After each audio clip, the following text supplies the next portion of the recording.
왔습니다. 주하의 아토피를 잡아 온 가족을 편안하게 만들어준 그라비올라 수. 밤새도록 이제 긁어달라는 말을 했으니까 밤에 잠을 못 자고 계속 이제 이런 데 가려운 데를 계속 손으로 이렇게 문질러 줘야 돼요. 그래야지 애가 잘 수가 있거든요. 생후 4개월, 이미 온몸에 아토피로 인한 발진이 생겼던 주하. 이걸 고치기 위해 안 해본 것이 없다고 하는데요. 아토피에 좋다는 거는 다 했어요. 진짜 약숨을 떠나서 목욕시키고 산에도 자주 갔었고 좋다는 약재는 이제 사다가 다 다려보고 다 해봤는데 별로 그렇게 주하한테 좋다는 거는 찾지를 못했어요. 그런데 그라비올라 수로 가렵다는 소리를 또 끝인 주하. 엄마는 아예 화분을 사다 놓고 기르고 있었는데요. 잎을 따서 그늘에 이틀 이상 두면 이렇게 마른 잎으로 변신합니다. 마른 잎 넉 장을 3리터 물과 함께 넣고 1시간 정도 푹 끓여내는데요. 이렇게 만든 그라비올라 수. 하루 3번씩 마셔주면 피부 지킴이 역할을 톡톡히 해냅니다. 그라비올라 수에 그리세린을 몇 방울 섞으면 미스트로도 쓸 수 있는데요. 화장수요? 냉장 보관한 미스트를 수시로 뿌려주면 보습 효과는 물론 피부열을 식히는 데도 딱 좋습니다. 바르니까 어때?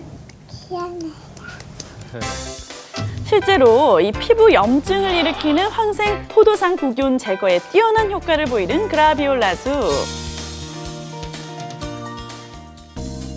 그렇다면 현재 주하의 피부 상태는 어떨까요? 직접 피부과를 찾아가 전문의의 진단을 받아봤습니다. 아토피 있는 환자들은 피부에 있는 수분이 상당히 감소되어 있어요. 보통 40이 넘어야 정상이라고 할 수가 있습니다.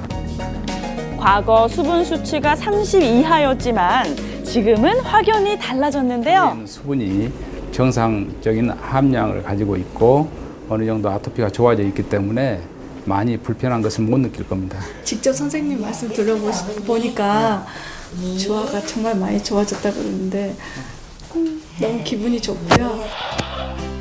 아토피로 고생했던 또 다른 사례자. 이제는 거울 보는 게 즐겁다는 추영경 씨인데요. 하지만 이런 피부 상태를 유지한 지 몇 개월 되지 않았다고 합니다. 불과 1년 전만 해도 얼굴에 생긴 심한 아토피로 스트레스가 컸다는데요. 이렇게 나아진 비결 궁금하시죠? 이게 비타민 나무라고 하는 거거든요. 이게 뭔데요? 자, 그 이름 그대로 잎과 열매의 비타민 함량이 일반 사과의 70배! 강력한 항산화 효과를 보이는 슈퍼푸드로 알려져 있는데요. 원나라 황제인 쿠빌라이 칸도 젊게 살기 위해 즐겼다는 비타민 나무. 몽고에는 아직도 관련 축제가 이어지고 있을 정도입니다. 아토피를 잡은 비결! 자, 이 비타민 나무에 있다는 거죠. 일단 열매를 일단 좀 넣고요. 조금만 넣고 하고 물은 100ml 정도가 적당량입니다. 잎과 열매를 함께 갈아내면 비타민 나무수 완성! 물만 넣고 하루 4~5번만 마시면 아토피를 치료하는 알파 리놀렌산이 체내에 많아지게 되는데요. 그녀의 아토피를 잡아주고 피부 건강까지 되돌려준 비타민 나무수겠죠?